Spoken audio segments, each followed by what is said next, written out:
What up, guys? It's Grant's Comics here, and today we are going to review Superboy 108 from 1963.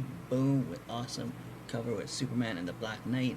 And the reasoning of that is because this in this issue, Superboy goes back in time and he basically travels to get three red kryptonites, and the three the three places that he goes in that timeline is the Egyptian times, and in the Egyptian times, he finds the first kryptonite, red kryptonite. But in order to get that red kryptonite, he has to help the Egyptians build the pyramids, because the um, the Egyptians see that he is very strong, he's very powerful, and as you guys know, during the real time of the Egyptians, the the pyramids took a super long time.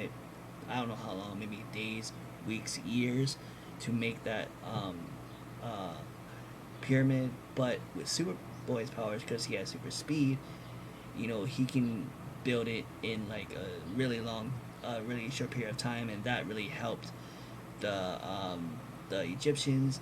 And so he they realize that he has superpowers, and the king of the Egyptians was like, we need to bury him, and keep him in there for a couple years, stuff like that. So they basically tricked Superboy into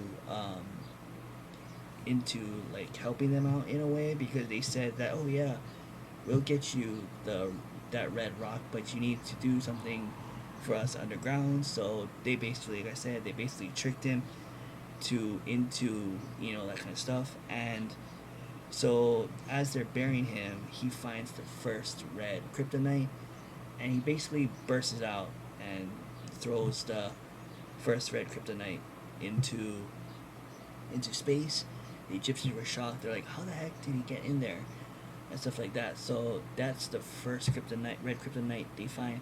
The second one, Superboy goes into the medieval times, the King Arthur and the Round Table times, and he first finds the rock, the red kryptonite, on the ground. So he builds like a cannibal and tries to launch the cannibal into space, but it fails, and it lands into the castle where Merlin, the sorcerer, comes in. And what Merlin really wants to do with his powers is, what he with his powers, he basically wants Superboy to challenge the Black Knight, because as you guys know, the Black Knight was undefeated at the time, and Merlin basically wanted to know how good Superboy is with his powers.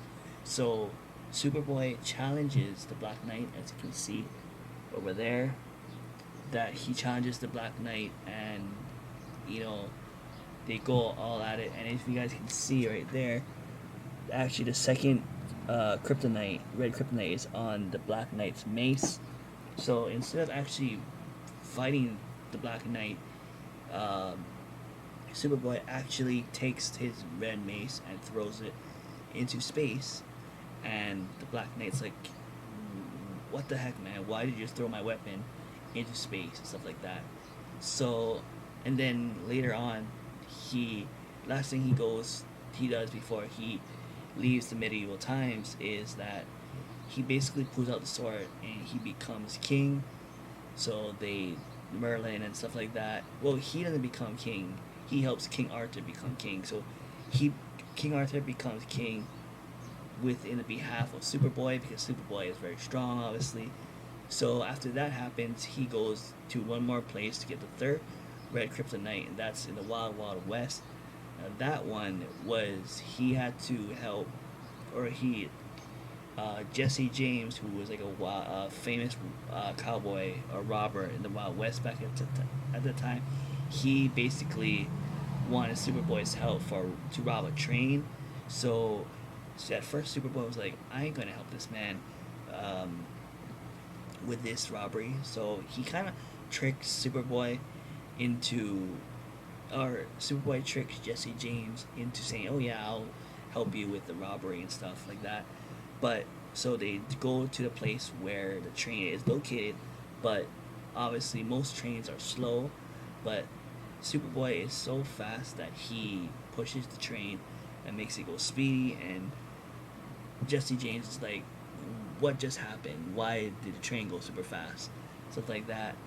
And so this guy who did like a magic show, like a magician or something, that wanted Superboy to be in a show act because that person says like, oh, you're an acrobat, you should come and do my show, you should do a show. So Superboy accepts the show. He does his show, and Jesse James realizes that he can handle regular bullets, but his weakness is kryptonite. So instead of regular bullets, Jesse James tries to shoot Superboy with um, red kryptonite bullets, but it doesn't affect him. But here's the thing: in each of these times, Superboy went to get the red kryptonites. There was a side effect. So in the Wild West, the side effect was, he gets touched by the red kryptonite. He basically turns into Jesse James. And Crypto was in there for a little bit. Crypto turned into a horse because of the red kryptonite.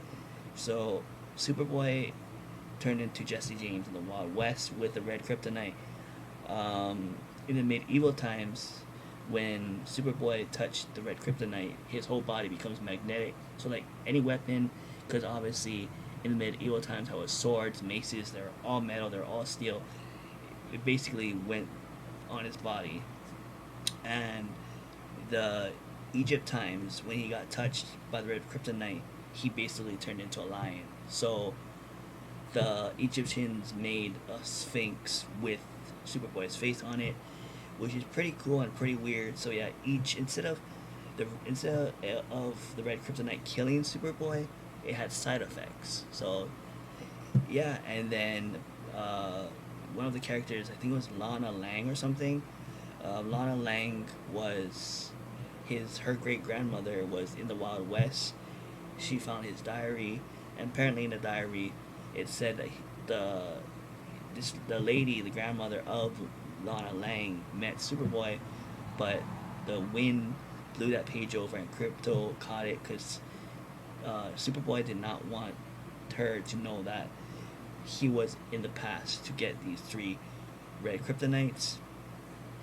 And in each time he went into the past, there's always somebody that he recognized in the modern era.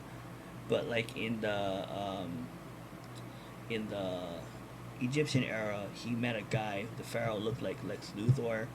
In the Wild West, there was the Merlin looked like Mr. Fixopix, whatever that elf is named from Superman, and the woman from the cowboy era looked like Lana Lang. So each era, there was somebody that looked familiar to Superboy in the modern era. So that was pretty cool. It was like a relative thing.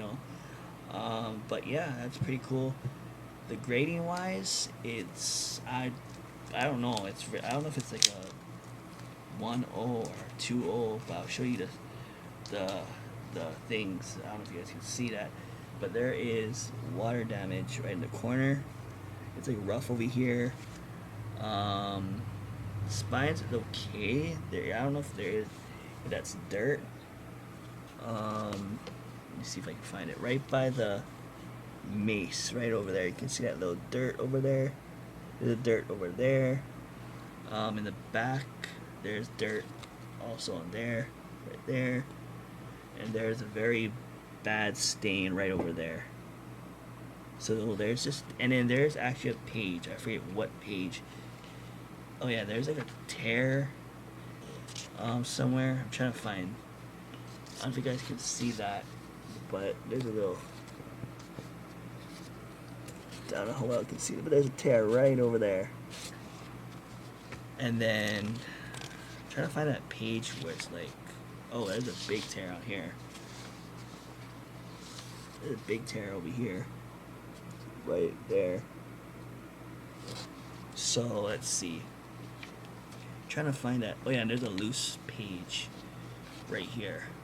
So I think I'm either gonna say it's a 1.0 or 0.5. I want to say so. It's a very low grade, and a low grade for that low. I looked. It's sold on eBay for like $11. So maybe I'll sell it for maybe $9 or $8 for my shop. So yeah, Superman 108 right there from 1963. If you guys aren't subscribed to Grant's Comics, any guys are watching this video, make sure you give this video a thumbs up. Make sure you share this video and subscribe to Grant's Comics if you guys ain't. And if you guys are subscribed to Grant's Comics, make sure you give this video a thumbs up and share this video and Grant's Comics channel to the comic book community. Other than that, that's it. I'll see you in the next video. Alright.